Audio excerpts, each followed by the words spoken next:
할렐루야. 네, 오늘 잠시 말씀 나누기 전에 기도하고 은혜 나누고자 합니다.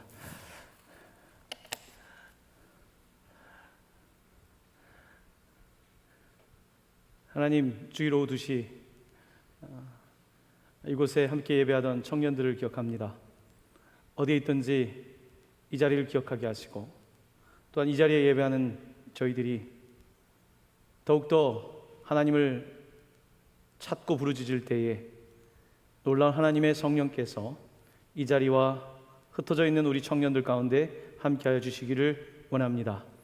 말씀을 들을 때에 하나님 우리를 깨워주셔서 들리게 하시고, 들릴 때 믿어지게 하시고, 믿을 때 살아가게 하여 주셔서 말씀이 우리의 삶의 열매로 나타나게 하옵소서. 예수님의 이름으로 기도드립니다. 아멘.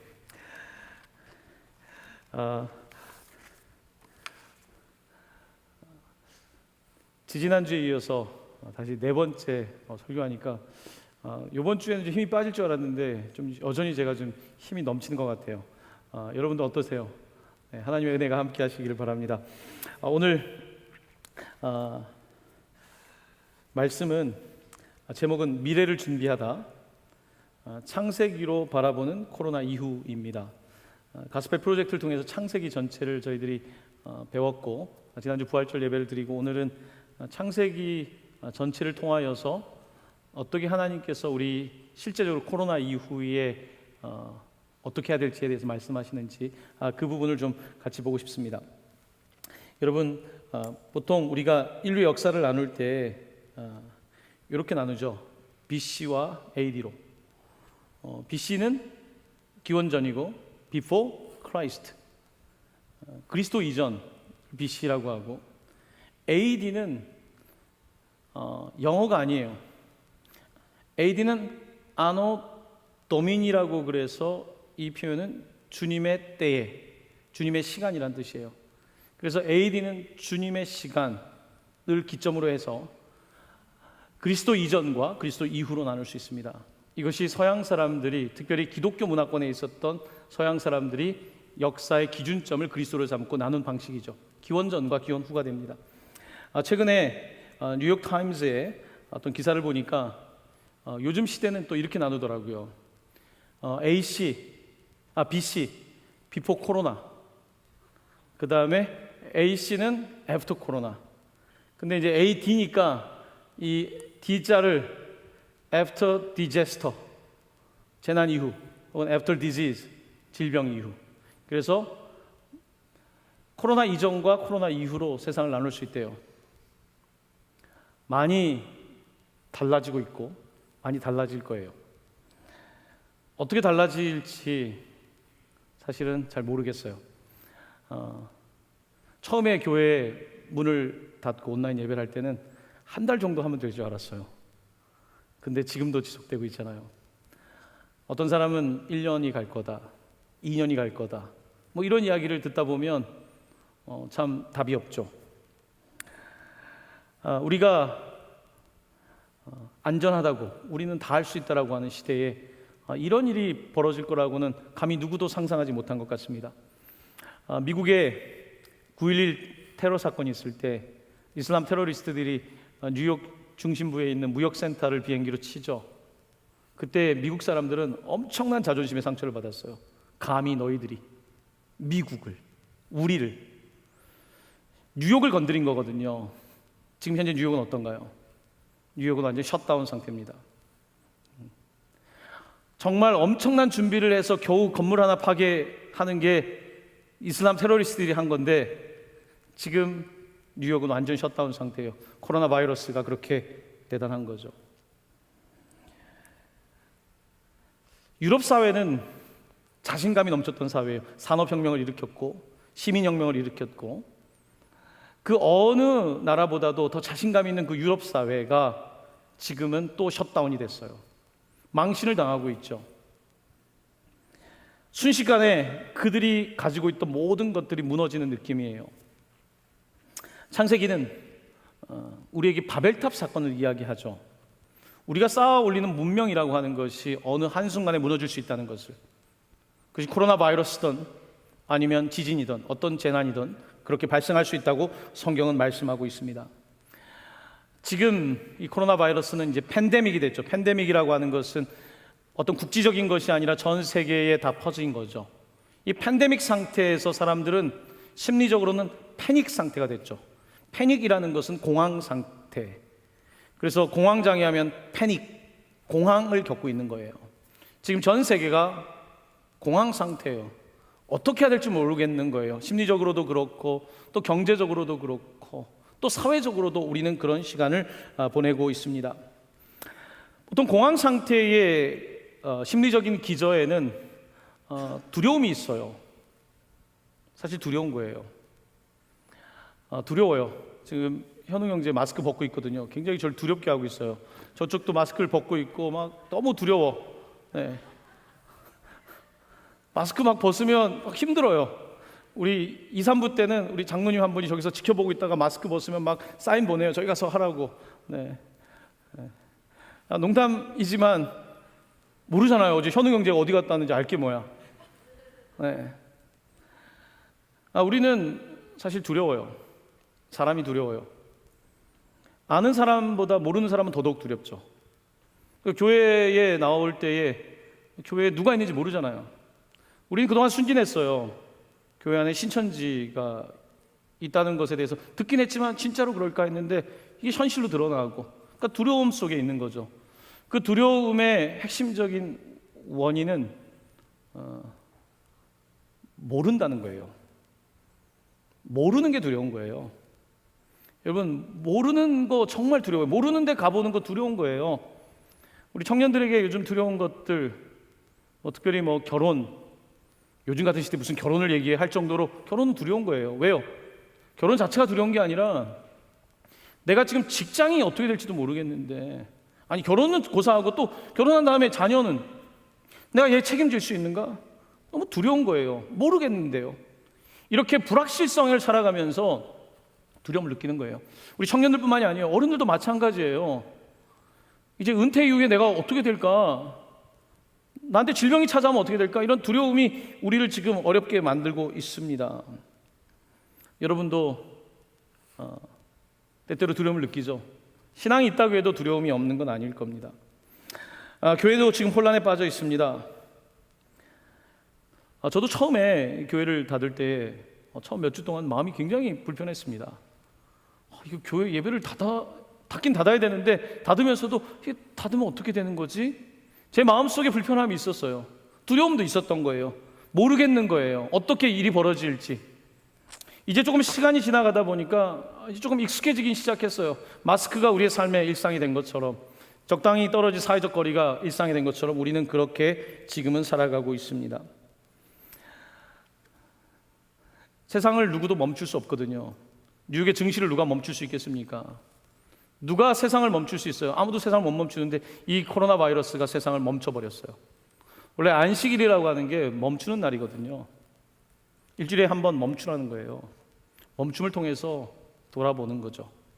이제 우리는 자연스럽게 멈추게 됐어요. 근데 너무 오래 멈추니까 이거 어떻게 해야 되나라고 하는, 막 움직이고 싶고 막 그런 마음들이 일어나고 있습니다. 하나님은 이 멈춤을 통해서 우리에게 말씀하고 계세요. 우리가 그동안 분주하게 들었던 예배가 무엇인지, 영과 진리로 예배한다는 건 어떤 뜻인지, 우리가 늘 모이기 애를 썼는데 교회는 뭔지, 교회가 도대체 뭔가, 그럼 나는 도대체 그리스도인인데 나는 누군가, 우리는 근본적인 질문을 현재 던지고 있는 것입니다. 자, 이러한 때에 창세기 전체를 조금 리뷰하면서 어떻게 하면 이 코로나 이후의 모습들을 다시 준비할 수 있을까, 미래에 대해서 조금 이야기를 나누고 싶습니다. 제가 지난주, 지금으로 따지면 지지난주가 되겠죠. 금요일에 우리 목사님들과 전도사님한테 숙제를 하나 냈어요. 갑자기 숙제를 내고 싶더라고요. 주관식 문제를 냈어요. 한번 화면에 띄워주시죠. 창세기를 통해서 바라본 복음의 관점에서 코로나 이후의 교회를 논하시오. 우리 현웅 이제 신학교 갔으니까 이런 문제 나오면 정말 뭐든지 쓸 수 있을 것 같지만 도대체 어떻게 써야 할지 모르겠죠. 우리 다행히 여기 최정훈 목사님, 김규환 전도사님 숙제를 냈어요. 안 낸 사역자들도 아직 있어요. 내가 악착같이 받아내야겠죠. 요즘 공부하기 싫은 때에 숙제까지 내줬어요. 지난 금요일, 엊그저께 낮 12시가 이제 마지막 데드라인이었는데 목요일 저녁에 목사님들이랑 전도사님 퇴근을 안 하는 거야. 다들 막 다크서클 내려와가지고 나를 아주 그냥 불평하는 표정으로 쳐다보고 있더라고요. 어쨌든 연구를 해가지고 냈어요. 그 연구를 보면서 저도 많은 이해를 하게 되었고, 또 개인적으로도 어떻게 창세기를 통해서 앞으로 시대를 읽어낼까 하면서 저도 많은 고민을 했습니다. 그 이야기를 여러분들과 좀 하고 싶습니다. 창세기 이야기를 좀 다시 생각해 보면 창세기에서 여러분이 이해해야 될 세 가지의 키워드가 있습니다. 첫 번째는 창조입니다. 태초에 하나님이 천지를 창조하셨다는 창조의 이야기. 두 번째 이야기는 창조 이후에 우리가 사단에 동조하여 범죄하였고 타락하게 되었다는 것입니다. 세 번째는 타락한 인간과 세상을 하나님은 그대로 내버려 두지 않으시고 구원하시려고 무척 애를 쓰고 계시다는 거예요. 창조, 타락, 구원이라고 하는 세 가지의 이 중요한 키워드가 창세기 전체를 끌어가고 있는 하나의 구성이고, 창세기뿐만 아니라 성경 전체는 바로 창조와 타락과 구원이라고 하는 흐름을 가지고 있습니다. 자, 첫 번째 뭐라고요? 창조. 두 번째 타락. 세 번째 구원.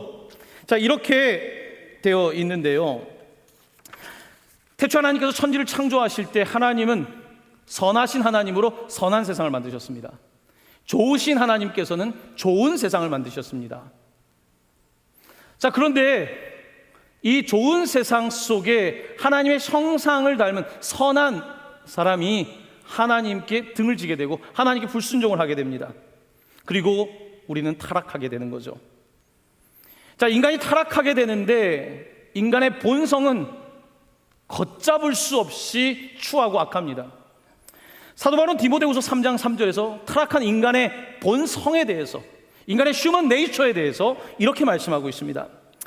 디모데후서 3장 3절 한번 같이 읽어볼까요? 무정하며 원통함을 풀지 아니하며 모함하며 절제하지 못하며 사나우며 선한 것을 좋아하지 아니하며, 마지막에 선한 것을 좋아하지 아니하며. 선하신 하나님께서 선하고 좋은 세상을 만드셨는데 하나님의 형상을 닮은 사람이 선한 것을 좋아하지 않습니다. 여러분, 선한 거 좋아하세요? 영화를 선하게 만들면 흥행에 실패합니다. 영화는 선하게 만들면 안 돼요. 여러분, 유튜브를 하실 거면 선한 동영상보다는 거기에 악한 요소들, 남을 좀 씹는 것들, 남을 디스하는 이런 내용들이 들어가줘야 되는 거예요. 인간은 겉으로는 선한 척하지만 우리의 본성이 선한 것을 좋아하지 않는 본성으로 바뀌었다고 말씀하고 있습니다. 자, 인간의 이와 같은 타락은 인간의 타락으로 끝나는 것이 아니라 자연이 인간과 대립하는 구도로 바뀌었다고 말씀합니다. 하나님께서 만드신 세상은 마치 이사야의 예언처럼, 이사야의 환상처럼 마치 사자와 어린 양이 함께 독사굴에 어린 아기가 손을 넣고 장난치는 이와 같은 모습이 아니라 이제는 서로 대적하는 모습이 된 거예요.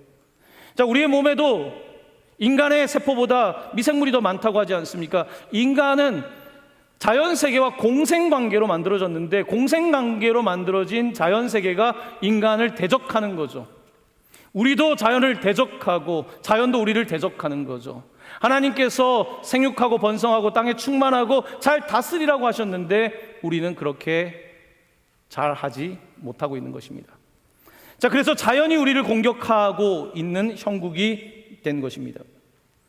자, 이와 같은 세상 속에서 타락한 세상, 타락한 인간의 본성 그 중에도 하나님께서는 우리를 구원하시기를 포기하지 않으세요. 그래서 노아의 방주 사건을 통하여서 우리를 구원하려고 하셨고, 하지만 변화되지 않는 인간들을 바라보시면서 하나님은 하나의 방법을 선택하셨습니다. 그건 뭐냐면 보이지 않는 하나님을 다 믿지 않고 보이는 대로 살아가는 세상 속에 보이지 않는 하나님을 믿는 사람이 있었습니다. 바로 그는 아브라함입니다. 그래서 보이는 아버지의 집과 그 고향을 떠나서 보이지 않는 하나님의 약속의 땅을 향해 나아가는 아브라함의 이야기가 펼쳐지고 있고, 하나님은 아브라함의 후손을 통하여서 우리를 구원하시겠다는 것입니다. 바로 이게 창세기뿐만 아니라 성경 전체를 관통하고 있는 큰 등줄기입니다. 바로 그 아브라함의 자손을 통하여서 이제 예수 그리스도의 이야기까지 가스펠 프로젝트가 진행되고 있는 거죠. 자, 이렇게 우리는 선한 것을 좋아하지 않는 인간인데, 타락한 인간에게 하나님께서는 기억해야 될 말씀 하나 하십니다. 우리를 에덴에서 내쫓을 때 창세기 3장 23절인데요. 화면에 있는 말씀 같이 읽어볼까요?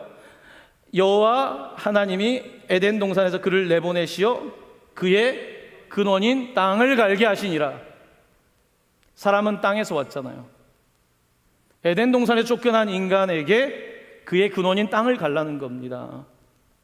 오늘 우리가 코로나 바이러스를 통해서 정말 깊이 생각해야 되는 것은 어떻게 하면 우리의 근원을 갈 것인가. 어떤 전략도 좋고 어떤 방법론도 좋지만 우리의 근원의 문제에 대해서 하나님은 묻고 있는 거예요. 하나님은 근원에 관심이 있어요. 내가 하는 어떤 형식보다 우리의 근원이, 우리가 진정으로 하나님께 영과 진리로 예배하고 있는지 하나님은 우리에게 근원을 묻고 있는데, 지금은 그 근원을 갈아야 될 때인 거죠. 자, 이렇게 창세기는 창조와 타락과 구원이라고 하는 모티브를 가지고 진행이 되고 있는데, 여러분들과 함께 이제 창세기에 나타나고 있는 재난에 대한 이야기를 좀 하고자 합니다. 재난, 디제스터에 대해서. 창세기에는 크게 세 가지의 재난이 있습니다. 첫 번째 재난은 노아의 홍수 사건입니다. 여러분, 물 때문에 별로 고생해 보지 않았죠. 제 어린 시절의 기억을 더듬어 보면 이 계안동 일대도 비가 오면 물에 잠기는 가정들이 있었습니다. 제 기억에는 우리 교회 어떤 장로님 가정도 물에 다 젖어 있었습니다. 다 잠겨 있었어요. 저는 그때 기억을 가지고 있습니다. 여러분, 홍수가 나서 집이 재해를 입었을 때의 그 고통은 말할 수 없죠. 그런데 전 세계가 물에 잠겼습니다. 하나님은 이 심판을 통하여서 말씀하신 거예요. 하나님은 우리에게 사인을 주셨어요. 그런데 사람들은 여전히 돌이키지 않습니다. 우리는 다 겪고 나면 그때서 천천히 깨닫죠. 천천히 깨닫기라도 하면 다행이죠. 성경의 두 번째 재난의 이야기는 소돔과 고모라입니다. 소돔과 고모라 성은 타락한 도시였습니다. 그 타락이 극에 달했습니다. 어쩌면 지금 우리의 도시들, 뉴욕이나 파리, 런던, 서울, 북경, 우리의 도시들이 어쩌면 많이 닮아 있겠죠. 이 도시들에는 타락뿐만 아니라 선한 것이 없었습니다. 의인 10명이 없었습니다. 하나님께서는 소돔과 고모라의 불의 심판을 하십니다. 하지만 사람들은 여전히 돌이키지 않습니다. 재난이라고 하는 것을 그저 재난이나 하나의 사건으로 볼 뿐 그 뒤에 있는 하나님의 음성과 하나님의 계획에 대하여 반응하지 못하는 겁니다. 세 번째 성경에 등장하고 있는 재난은 아브라함, 이삭, 야곱의 12아들이 모두 겪었던 재난입니다. 그 재난의 이름은 기근이었습니다. 기근은 가뭄이 오고 먹을 것이 없는 상태가 되는 것입니다. 이 기근의 이야기에서 아브라함은 먹을 것이 없어서 애굽으로 이민을 가죠. 야곱과 그의 아들들은 먹을 것이 없어서 또 애굽으로 가죠. 먹을 것이 없으면 사람들은 계속해서 이동을 하게 되어 있습니다. 제가 미국에 있을 때 어떤 청소년 상담을 했었는데요. 그 가정에 가서 이 아이는 미국에 오기 전에 남미에 살던 아이입니다. 목숨을 걸고 어머니가 그 아이를 데리고 불법 이민을 온 거죠. 먹고 살기 위해, 기근 때문에. 제가 담당했던 교회의 그 아이의 부모님은 캐나다 국경을 넘어서 갓난 아기를 업고 오신 분이 교회에 있었습니다. 한국 분입니다. 기근은 계속해서 우리로 하여금 이동하게 만들어요. 청년들도 기근 때문에 다른 나라에 취업을 구할 수 있는 거죠. 이 사건이 지금의 사건만이 아니라 그 당시에도 있었던 것을 보여줍니다. 지금 아프가니스탄과 여러 그 레퓨지들은 살기 위해서 유럽으로 이동하고 있죠. 시리아 난민들을 포함해서. 지금 그리스의 한 섬에는 난민들이 득실거려요. 이 섬 밖으로 나가게 해달라고 하는데 이들이 유럽 본토로 넘어올까 봐 막고 있는 형국이죠. 이와 같은 기근의 문제는 세대마다 나타나는 거예요. 아브라함, 이삭, 야곱, 그의 자손들이 다 겪었던 것처럼 여러분의 부모님도 겪는 문제이고 우리도 겪을 수 있는 문제인 것이죠. 바로 이 기근의 문제에 대해서 성경은 우리에게 분명하게 말씀하고 있습니다. 자, 이제 코로나 바이러스로 인하여서 분명히 바이러스를 우리가 퇴치하도록 같이 노력해야 되지만 바이러스가 가져다주는 또 하나의 문제는 기근의 문제일 겁니다. 경제 문제를 어떻게 할 거냐는 거예요. 실업 문제를 어떻게 할 거냐는 거예요. 여러분, 한국도 지금 실업자가 너무 많이 생겨나고 있지만 미국 사회는요, 해고가 너무 쉬운 사회예요. 여러분, 그냥 해고하면 돼요. 거기에 어떤 이유 없습니다. 경제가 안 되고 수입이 없으면 그냥 해고하는 사회예요. 지금 미국 사회는 코로나 때문에도 죽겠다고 하지만 이제 사람들이 들끓고 시작했잖아요. 지금 도산하고 있다는 거예요. 어떻게 할지 모르겠다는 거예요. 자본주의 사회이지만 그곳에서의 빈부의 격차가 너무 심각하거든요. 특별히 코로나 바이러스를 통해서 안타까운 것은 미국 사회에서 누가 더 많이 죽는가 했을 때에 백인보다는 흑인의 사망률이 너무 높은 거예요. 남미에서 온 히스패닉들의 사망률이 너무 높은 거죠. 가난하니까요. 병원에 가본 적이 없으니까요. 여러분, 아프면 그냥 동네에다 병원이 있잖아요. 한국은. 전 미국에서 병원을 가본 적이 거의 없어요. 왜냐하면 병원비가 너무 비싸기 때문에. 병원에 익숙하지 않은 사람들, 너무 먼 이야기인 거예요. 그리고 그들은 그렇게 거리를 유지할 정도의 그런 삶을 살지 못하죠. 바로 이와 같은 문제가 지금 드러나고 있는 거예요. 나라마다 드러나고 있고 문명마다 나타나고 있는 것이죠. 재난입니다. 자연의 재난이기도 하지만 우리가 만들어 놓은 문명의 위기이고 문명의 재난이기도 한 거예요. 우리는 이런 시대를 살아가면서 기근에 잘 대처했던 믿음의 사람들의 이야기를 오늘 주목하고 싶은 것입니다. 그 가운데 보고 싶은 사람은 바로 요셉입니다. 엄청난 기근이 있을 때에, 오늘 애굽 땅에 기근이 있을 때에, 전 근동 지방에 바로 기근이 있을 때에 요셉이 어떻게 대처했는가의 문제입니다. 여러분과 함께 제가 이번 주에 키워드로 읽었던 본문 말씀 41장 38절 말씀을 함께 보고 싶습니다. 함께 봉독할까요?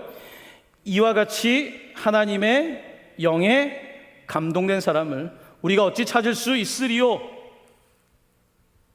아무도 미래를 예측하지 못하고 아무도 미래를 말할 수 없을 때에 요셉이라고 하는 사람이 7년의 풍년과 7년의 흉년에 대한 하나님의 영감의 말씀을 듣고 거기에 대처했던 거죠.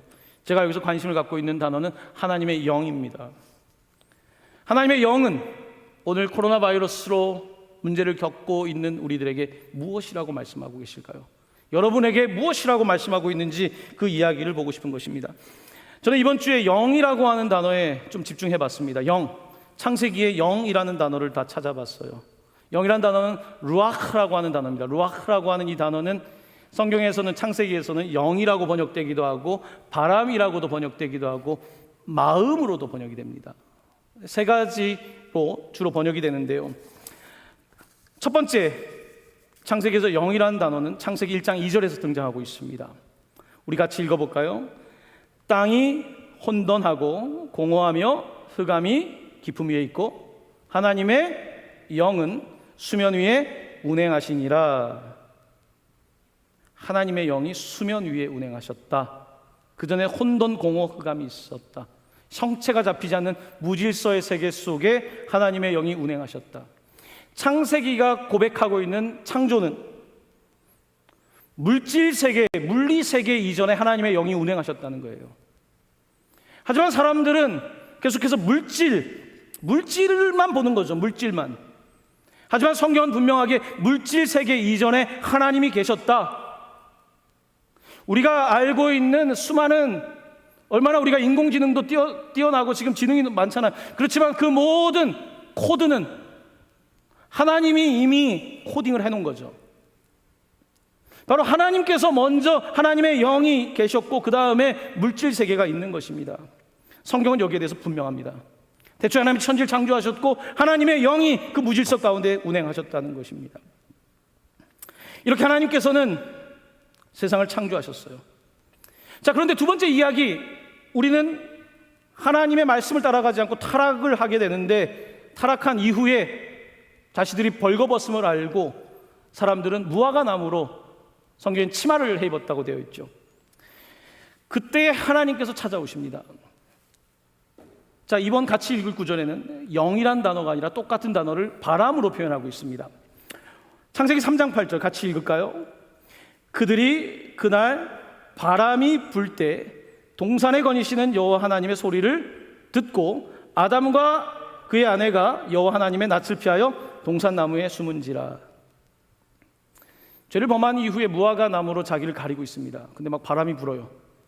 어떨까요? 막 바람이 불어요. 날 가리고 있어요. 불어요. 지금 우리가 우리를 프로텍트하고 우리를 막으려고 하는 이 모든 보호 장치들이 흔들리고 있어요. 그때 바람이 불었던 거예요. 쿨한 시원한 바람이 불 때에, 그때 첫 번째, 성경 전체에서 하나님의 첫 번째 질문, 사람에게 묻는 Where are you? 내가 어디 있느냐? 첫 번째 질문이 바로 그 다음 구절에 등장합니다. 내가 어디 있느냐? 타락한 인간에게 하나님 찾아오셨어요. 그리고 묻고 계세요. 너 어디 있니? 너 어디 있니냐고 하는 것은 어떤 물리적인 위치를 말하는 것이 아니라 너 지금 어디 있니? 라고 묻고 계신 거죠. 아무개야 너 어디에 있니? 라고 하나님께서 묻고 계시고, 그들은 그때 하나님을 다시 만나게 되죠. 하지만 세상은 계속해서 하나님께 순종하는 세상이 아니라 계속해서 하나님을 불순종하는 세상이 됩니다. 창세기 6장에 가면 인간의 타락이 극에 달해 있고, 그때 하나님께서는 이런 무서운 말씀을 하시죠. 함께 6장 3절 말씀 봉독합니다. 여호와께서 이르시되 나의 영이 영원히 사람과 함께하지 아니하리니 이는 그들이 육신이 됨이라 그들의 날은 120년이 되리라 하시니라. 하나님께서 죄 가운데 있는 우리를 보시면서 나의 영이 영원히 사람과 함께하지 않겠다. 사람은 육신이다. 사람은 물질이다. 사람은 먹고 마시는 것. 사람은 그저 생리적인 것, 육신이 되었다라고 말씀하시고 있는 거예요. 인간의 존엄이 땅바닥에 떨어진 거죠. 우리가 존엄을 말하지만 하나님 없는 인간의 존엄은 불가능한 것이겠죠. 자, 이렇게 하나님께서는 하나님의 영이 떠났다는 말씀을 하시고, 그 다음에는 어떤 일이 벌어지냐면 노아의 홍수 사건이 벌어져요. 노아의 홍수 사건이 벌어지고 나서 이제 온 세상이 물에 잠겨 있을 때에 다시 한번 이 루아크라고 하는 이 영이란 단어가 등장하는데, 이번에도 바람이라고 번역이 됩니다. 8장 1절 말씀 같이 읽어볼까요? 하나님이 노아와 가축을 기억하사 하나님이 바람을 땅에 불게 하심에 물이 줄어들었고, 바람이 불었어요.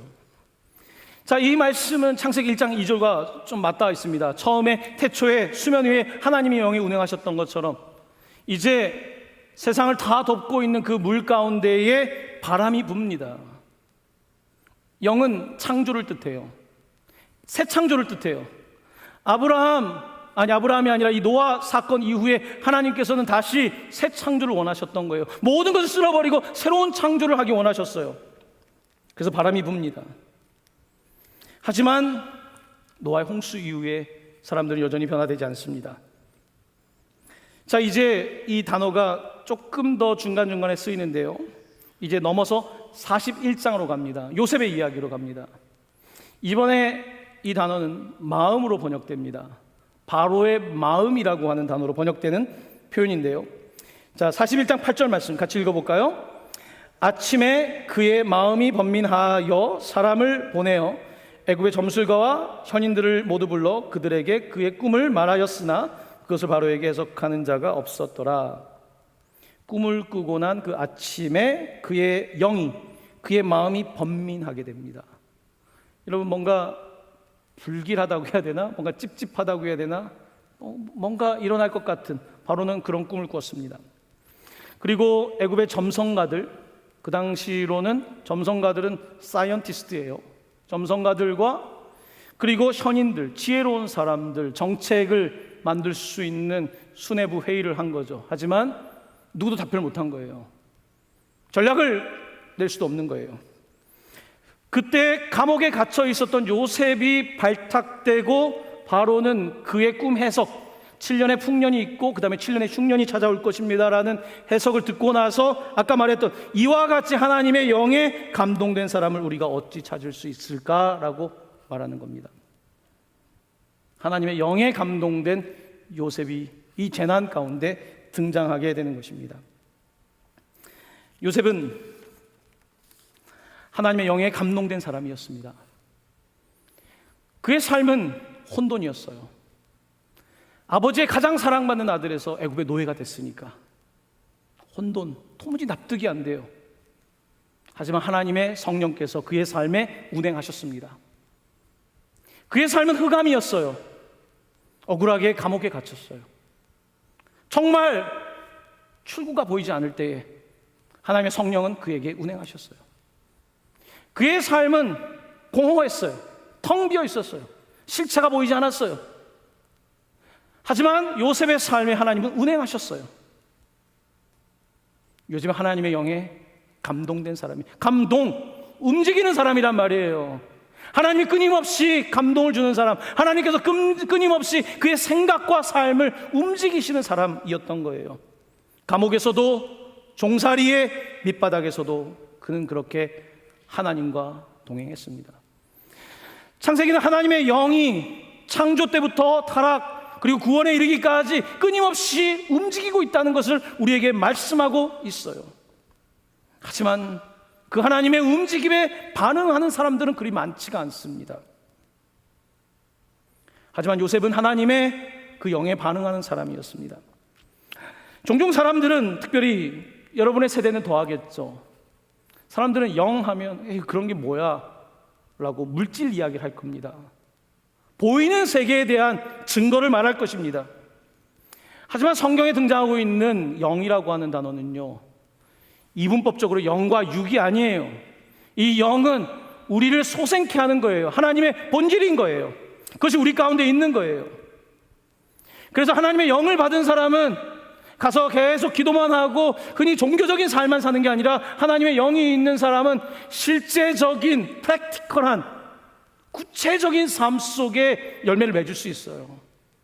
영은 그저 무슨 초월적인 것만이 아니라 우리의 구체적인 삶의 변화를 시키는 역동적인 능력이거든요. 바로 그 하나님의 영이 요셉과 함께 하셨어요. 그래서 요셉은 장차 일어날 일들에 대한 대안을 세우죠. 풍년의 때에, 어마어마한 풍년이 있을 때에 흉년을 준비하죠. 여러분, 잘 될 때는 준비를 안 해요. 지금 서구 유럽과 미국은 너무 자신만만했던 거예요. 하나님께서 무너뜨리시는 거예요. 그게 다가 아니라는 걸 말씀하고 있는데 과연 알아들을 수 있을지는 모르겠습니다. 이런 상황 속에서 요셉은 실제적인 일을 하는데요, 7년 동안 대형 창고를 만들어요. 대형 창고, 땅에다가. 이집트에는 치아 깊은 곳에 창고가 있습니다. 그곳에 풍년으로 얻은 그 소산들을 이제 가지고 있는 거죠. 그리고 닥칠 또 다른 흉년을 준비하는 것을 보게 됩니다. 철저하게 준비했어요. 그는 토목공사를 해야 됐고, 건축을 해야 됐고, 많은 노동자들을 관리해야 됐고, 이 모든 일들을 요셉이 하면서 미래를 준비하게 됩니다. 요즘 재난으로 인해서 나라들마다 바빠요. 여러분, 기근이 찾아오니까 어때요? 여러분, 어떻게 재난 15만 원 받았어요? 경기도 10만 원, 부천시 5만 원 받으셨죠? 받으니까 어때요? 성질 나나요? 일단은 좋죠. 우리 교회 화성에서 오는 분도 있는데 화성은 40만 원이래. 와, 요셉이라면 어떡할까요? 요셉은 어떻게 할까요?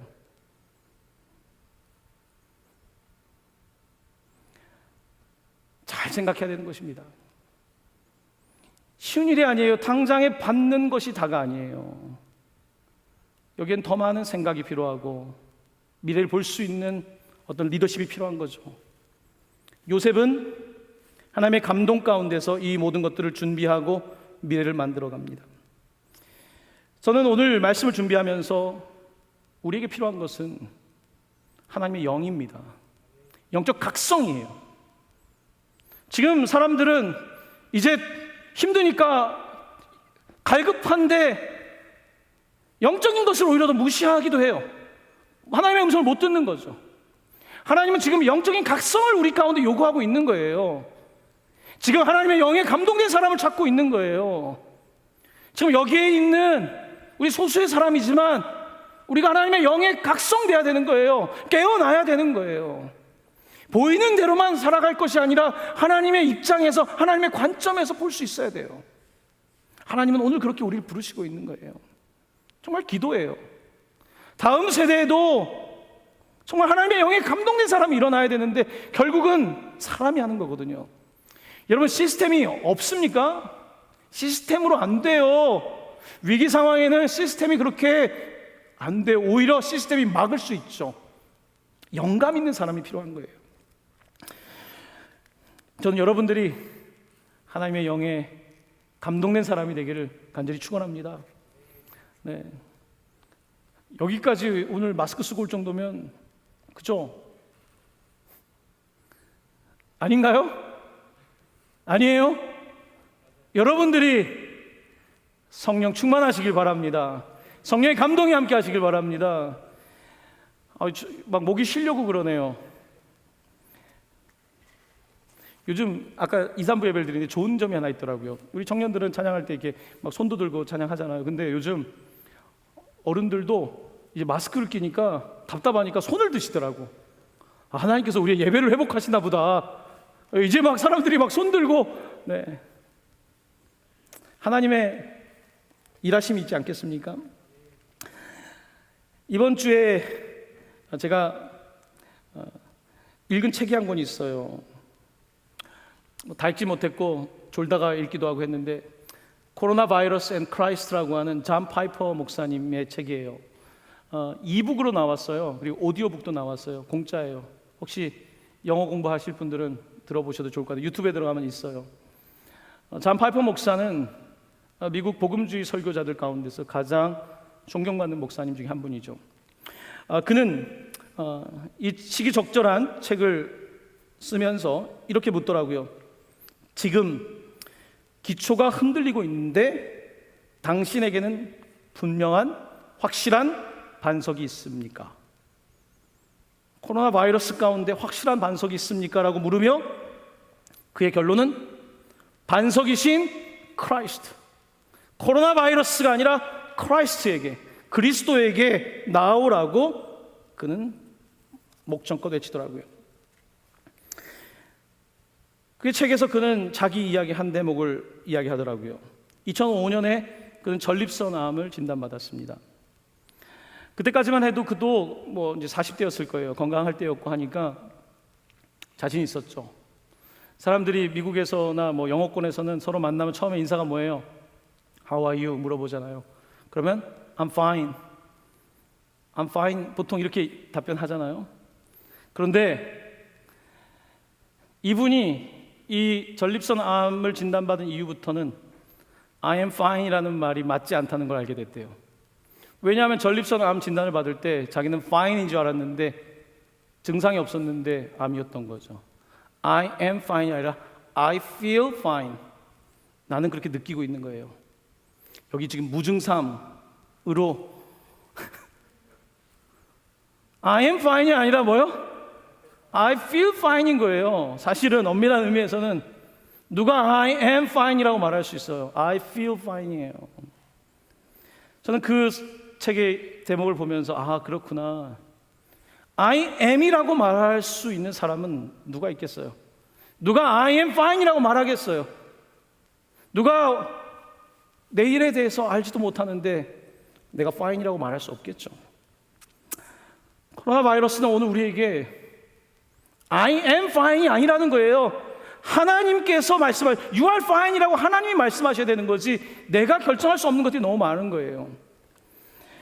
그는 야고보서 4장 14절을 인용하면서 이 말씀을 더 깊이 깨닫게 되었다고 이야기합니다.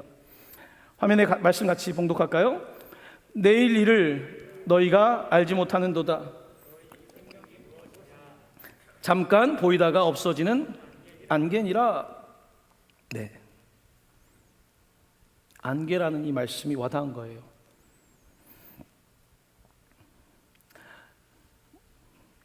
제가 지난 주일날, 지난 금떨 때 그런 설교를 했었는데요. 부활절날 제가 세례를 베푼 한 늦게 신앙생활을 했죠. 그분이 투석도 하고 정말 많이 아프셨어요. 근데 부활절 예배 때 그 한 성도님이 그 아내가 저쪽 계단석에 앉아서 예배를 드리는 거예요. 마스크를 써서 사실 잘 식지 않은데 그분을 제가 여러 차례 봤기 때문에 알겠더라고요. 남편에게 부탁을 하고 잠깐 온 거예요. 예배를 드리러. 제 마음속에도 아이고 좀 감동도 있었고 괜찮으신가? 뭐 이런 생각들이 있었어요. 그날 장례 문자가 왔어요. 이곳에서 부활절 예배를 아내가 드리는 시간 동안에 하나님께 남편을 데려가신 거예요. 오래 아프셨어요. 어쩌면 집에 있었으면 또 응급실로 갔겠죠. 잠시 자리를 비운 시간에 하나님이 데려가신 거예요. 부활에 대한 그 말씀을 듣고 있는 중에 그 장례를 마치고 오늘 예배까지 같은 자리에서 드리고 계시더라고요. 여러분, 우리는 사실은 아까 찬양 고백했던 것처럼 안개와 같고요, 오늘 피었다 지는 한 송이 꽃과 같은 그 말씀들이 우리에게 있지만 그것을 우리의 말씀이라고 느끼기에는 우리는 너무 젊을지 몰라요. 어쩌면 우리는 너무나 지식을 가지고 있고 우리가 가지고 있는 기반이 있을지 몰라요. 하지만 그 기반이라고 하는 그것은 그렇게 든든하지 않습니다. 그래서 코로나 바이러스가 아니라 그리스도에게 그 반석에 내 삶을 둘 것을 권고하고 있는 거예요. 창조와 타락과 구원의 이야기, 하나님은 오늘 여러분과 저를, 우리 교회를 구원의 도구로 사용하길 원하세요. 하나님의 영이 움직이실 때 구원의 도구로 사용하길 원하시는데, 요셉은 이 모든 사건들 속에서 자기 입으로 구원이라는 말을 내뱉는데, 창세기 45장 5절입니다. 화면에 있는 말씀 같이 봉독합니다. 당신들이 나를, 아까 앞쪽으로 좀 가보시면 될 것 같아요. 그거보다 다시 읽습니다. 시작. 당신들이 나를 이곳에 팔았다고 해서 근심하지 마소서, 한탄하지 마소서. 하나님이 생명을 구원하시려고 나를 당신들보다 먼저 보내셨나이다. 자, 보시면 요셉의 입으로 하나님이 생명을 구원, 요셉이라고 하는 사람은 하나님의 영에 감동된 사람으로서 이제는 하나님의 구원, 바로 생명을 구원하기 위해서 나를 먼저 보내셨습니다. 이렇게 고백하고 있습니다. 창세기는 정말 다시 읽으니까요, 너무 아름다워요. 그 섬세해요. 창조, 타락, 구원, 이 이야기가 너무나 아름답게, 너무나 명확하게 우리 가운데 주어져 있는 겁니다. 사랑하는 형제자매 여러분, 오늘 우리는 이 멈춤의 시간 속에서 다시 하나님께 돌아가야 될 줄로 믿습니다. 우리는 다시 하나님 앞에 나와서 회개라고 하는 것은 돌이키는 거예요. 다시 주님께 나아가는 거예요. 내가 하나님의 영 없이, 하나님의 운행함 없이 내 마음대로, 내 지식으로 운행하고 내 경험으로 운행했던 내 삶들을 내려놓고 이제는 당신의 통치 아래에 있기를 원합니다. 나는 이제 그리스도 위에 내 인생을 다시 세우기를 원합니다. 이렇게 고백해야 되는 줄로 믿습니다. 오늘 우리 이곳에 있는 분들이 좀 같이 기도하면 좋을 것 같아요. 청년부가 더 올해 기대를 가지고 시작했는데 코로나로 인해서 좀 답답하잖아요. 그래서 보니까 여러분 목사님이나 전도사님 프로그램도 답답이더라고. 얼마나 답답하면 보지 않으시나 보다. 답답한 거야 지금. 막 될 줄 알고 했는데 막 답답한 상황이잖아요. 하지만 하나님께서는 이 상황을 바꾸실 겁니다. 악을 선으로 바꾸신 하나님께서, 저주를 복으로 바꾸신 하나님께서 그렇게 하실 거예요. 반드시 그렇게 하실 거예요. 여러분들이 기도하시길 바랍니다. 여러분들이 하나님의 영이 운행하실 수 있도록 여러분의 삶을 드리시길 바랍니다. 하나님께서 움직이십니다. 하나님께서 역사하실 겁니다. 동방교회 청년부를 사용하실 거예요. 동방교회를 사용하실 거예요. 이 시대에 중요한 생명의 구원하는 파트너로 여러분을 사용하실 줄로 믿습니다. 이 시간 우리 함께 기도할까요?